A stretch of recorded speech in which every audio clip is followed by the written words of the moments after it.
After years of saving, I bought a $750,000 house and invited everyone over. The night came and not one person showed up. While I sat surrounded by empty plates, my dad called and said, "Your brother thinks the house should be his." I, 32 had been planning this housewarming party for 3 months.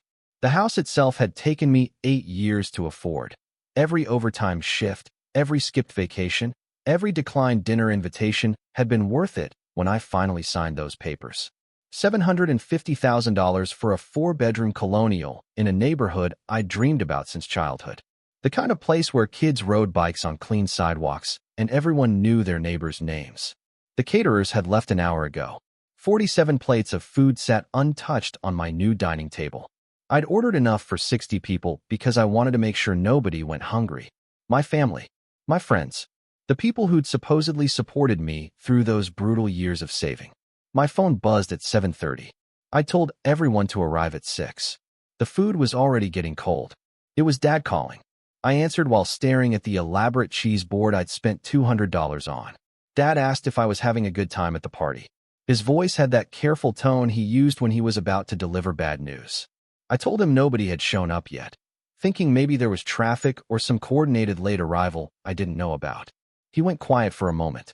Then he said my brother thought the house should be his. I actually laughed. It was such an absurd statement that my brain couldn't process it as serious. I asked him to repeat that. Dad explained that my brother had been talking to the family for the past few weeks. Apparently, since my brother had 3 kids and I was single, it made more sense for him to have the house. Dad said my brother felt I was being selfish by not considering the family's needs. That's why nobody came to the party. They were all at my brother's apartment having dinner instead, discussing how to approach me about this. I sat down on my new hardwood floors. They'd been refinished just last week. I'd spent hours researching the best finish, the most durable coating. I asked Dad if he was serious. He sighed and said my brother made some good points. The house had 4 bedrooms, and I only needed 1. My brother's kids were cramped in their 2-bedroom apartment. Wouldn't it be the right thing to do, as family, to help them out? I asked Dad if he remembered the 8 years I'd spent saving for this. The promotions I'd earned. The side jobs I'd worked. The life I'd put on hold. Dad said those were all choices I'd made, and now I had the opportunity to make another choice. One that would benefit the whole family. He suggested I could move into my brother's apartment, which would be more suitable for a single guy anyway. My brother would take over the mortgage payments, of course. Well, most of them. He'd need help for the first few years while he got established. I hung up. The doorbell rang 20 minutes later. I'd been sitting in the dark, too stunned to even turn on the lights in my new living room. Part of me hoped it was someone from the party, someone who'd gotten lost or had a legitimate excuse. It was my brother. He had his wife and 3 kids with him. The oldest was 12, the youngest was 5. They stood on my porch like they were already measuring the place. My brother asked if we could talk inside. He had this smile on his face, the same one he'd used when we were kids, and he wanted my toys. I stepped aside and let them in. His kids immediately scattered through the house. I could hear them upstairs, opening doors, claiming bedrooms. My brother's wife headed straight for the kitchen, examining my appliances with an appraising eye. She commented that she'd always wanted a gas range.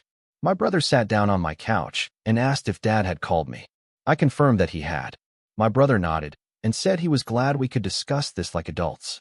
He'd brought some paperwork with him, documents his friend who worked in real estate had drawn up. It would make the transfer easier. I asked him if he was out of his mind. He looked genuinely confused. He explained that he wasn't asking me to give him the house for free. He'd take over the mortgage, handle all the payments. I'd be released from that burden. Plus, his kids would finally have space to grow up properly. Wasn't that what family did for each other?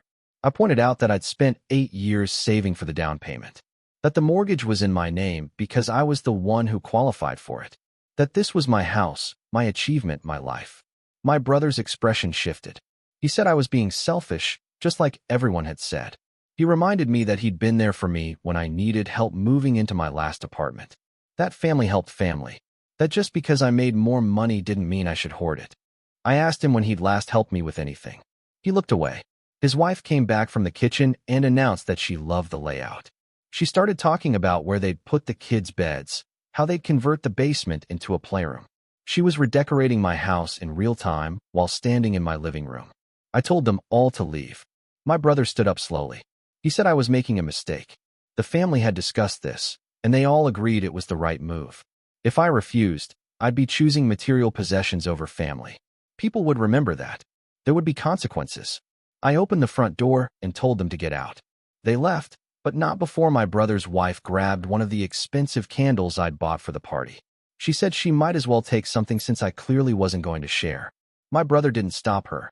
I spent that night calling every family member who'd skipped the party. My mom said she understood my position but didn't want to get involved. My sister said my brother's kids really did need more space. My uncle suggested I was overreacting. My aunt hung up on me. Every single one of them had known about the ambush.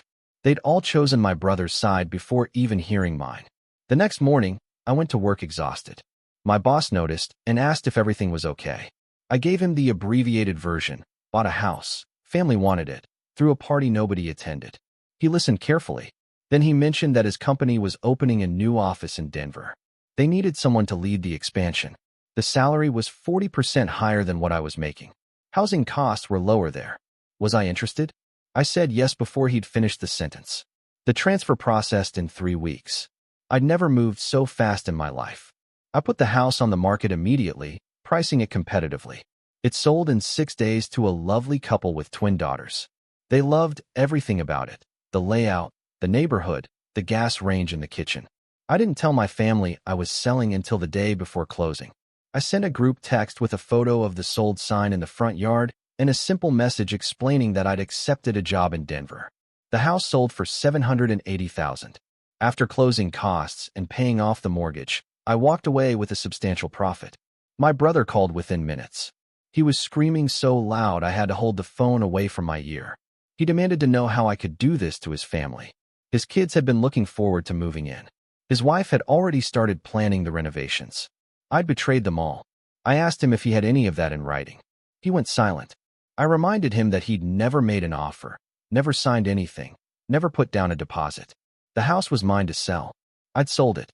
That was the end of the discussion. He threatened to sue me. I told him to get a lawyer and hung up. My mom called next. She was crying. She said I'd torn the family apart over money, that I should have been the bigger person, that my brother's kids were devastated. I asked her why she hadn't come to my housewarming party. She didn't have an answer for that. Dad called last. He was angry in that quiet, disappointed way that used to make me feel small when I was a kid. He said I'd embarrassed the family, that word would get around about what I'd done, that I'd have to live with this decision. I told him I'd already made peace with it. Then I asked him why he thought it was okay for my brother to try to take my house, but not okay for me to sell it. He hung up. Update 1. I moved to Denver 3 months ago. The job is everything they promised: challenging, rewarding, and paying well enough that I'm already looking at property here. Real estate is cheaper, the mountains are beautiful, and nobody knows anything about my family drama. Last week, my brother's wife sent me a Facebook message. She'd clearly spent time crafting it. She apologized for how things went down with the house. She said they'd been under a lot of financial stress, and the opportunity to get a bigger place had made them act irrationally. She hoped we could reconcile for the sake of family. I almost believed her until I got to the end. She mentioned that they were struggling with rent increases and asked if I could send them some money to help out, just until they got back on their feet. A few thousand would make all the difference. I blocked her. My sister called a few days later. She'd apparently been designated as the new mediator. She explained that my brother and his wife were having serious financial troubles. They'd been counting on my house situation working out. Without that, they'd made some decisions that hadn't panned out. They needed help. I asked her if anyone had apologized for skipping my housewarming party. She said that seemed petty to bring up now, given the circumstances. I asked her if anyone had acknowledged that trying to pressure me into giving up my house was wrong. She said my brother had been desperate, and desperate people made mistakes. I asked her if she'd help me if I were desperate. She hesitated too long before answering. I told her I had to go. The thing about cutting ties with toxic family members is that it's both harder and easier than people expect. It's hard because society tells you family is everything, that blood is thicker than water, that you should forgive and forget. It's easy because once you're free from the constant drama and manipulation, you realize how much energy you'd been wasting on people who didn't value you. I started building a life here, made friends at work, joined a hiking group. Started dating someone who thinks it's impressive that I saved for 8 years to buy a house. Not evidence that I should have been sharing my success with people who'd never supported me. Update 2. 6 months in Denver, and I got a LinkedIn message from my brother. He wanted to connect professionally. I ignored it. Then I got an email from his work address. He'd found a job posting at my company and wanted to know if I could refer him. The position was in my department. I forwarded the email to HR with a note explaining our relationship and asking that they not involve me in any hiring decisions regarding him. They assured me they wouldn't. My brother didn't get the job. He blamed me publicly on Facebook, posting a long rant about how I'd sabotaged his career opportunities out of pettiness. Several family members liked and commented in support. My mom shared it. I didn't respond. But several of my former colleagues from my old city reached out privately. Apparently, my brother had been telling people that I'd stolen his inheritance to buy the house, and that's why he tried to claim it. The story had gotten elaborate. Our grandmother had left money for both of us, but I'd forged documents to take it all. Our grandmother was still alive. She was 87 and living in a nursing home I paid for. I called her. She was sharp as ever, if a bit tired. I asked if my brother had visited recently. She said he'd come by twice in the past month, asking about her will and whether she'd be leaving anything to her grandchildren. She'd found it odd since he'd never shown much interest before. I explained what was happening. She listened in silence. Then she asked me for my lawyer's information. She wanted to update her will to make sure my brother couldn't contest it later. 2 weeks later, I received a copy of her updated will. She'd left everything to me, not because she was cutting my brother out as punishment, but because she trusted me to handle her affairs responsibly and distribute anything to family members who actually needed it.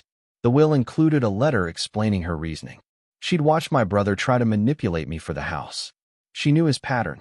She wanted to make sure he couldn't do the same thing with her estate. My brother found out somehow. Maybe Mom told him. Maybe my sister did. He sent me a series of increasingly unhinged messages demanding I refuse the inheritance. That I couldn't keep taking things that should belong to the whole family. That I was destroying our grandmother's legacy. I reminded him that Grandma was still alive and making her own decisions. He said she was being manipulated by me. I blocked him on every platform. Update 3. It's been a year since I moved to Denver. I bought a condo here, smaller than the house back home, but it's mine, and I had a housewarming party where 23 people showed up. Real friends who were happy for my success. My grandmother passed away 3 months ago. I flew back for the funeral. The whole family was there, all of them acting like nothing had ever happened. My brother hugged me and said he was glad we could come together in this difficult time. His wife offered her condolences. My parents looked relieved that we were all being civil. The will reading was the next day. I'd asked the lawyer to keep it simple and direct. He read through the document professionally, no drama in his delivery. Everything went to me, with the exception of a few specific items for other grandchildren. My brother stood up and said this was unacceptable, that Grandma had clearly been confused in her final years, that he'd be contesting the will. His lawyer was already prepared to file. My lawyer pulled out the letter Grandma had written. It was dated just 2 weeks before she died, witnessed by her doctor and 2 nurses. In it, she explicitly stated that she was of sound mind and explained exactly why she'd made her decisions. She'd even anticipated the contest and included provisions that anyone who challenged the will would receive nothing, not even the sentimental items she'd originally allocated to them. My brother's face went through several colors. He started yelling about how I'd poisoned her mind against him, how I'd isolated her, how this whole thing was part of my scheme to cut the family out of everything they deserved. My mom tried to calm him down. My dad told me this wasn't over. My sister just looked disappointed, like I'd somehow failed a test I didn't know I was taking. I left the lawyer's office and went directly to the airport. I had a red-eye back to Denver. I didn't attend the family dinner they'd planned. I didn't respond to the group text asking where I was. I was done. The inheritance wasn't massive. Grandma had been comfortable, but not wealthy. After settling her debts and final expenses, there was enough left to pay off my condo entirely. I used some of it to make donations in her name to causes she'd cared about. The rest went into savings. My brother never filed his contest. His lawyer probably explained how ironclad the will was and how much it would cost to lose. But he tells anyone who'll listen that I stole his inheritance, just like I'd stolen his house. I haven't spoken to any of them in 9 months. Sometimes I miss the idea of having a family. But I don't miss the reality of the one I had. The constant manipulation, the expectation that my success was communal property, the way they'd all turned on me the moment I didn't give them what they wanted. I'm 33 now. I have a life I built myself, friends who celebrate my wins instead of trying to take them, and a career that's thriving. My grandmother's final gift wasn't the money. It was the validation that I'd been right to stand my ground. Some people say you can't choose your family, but I've learned you can choose whether to let them define your life. I chose myself, and I've never looked back.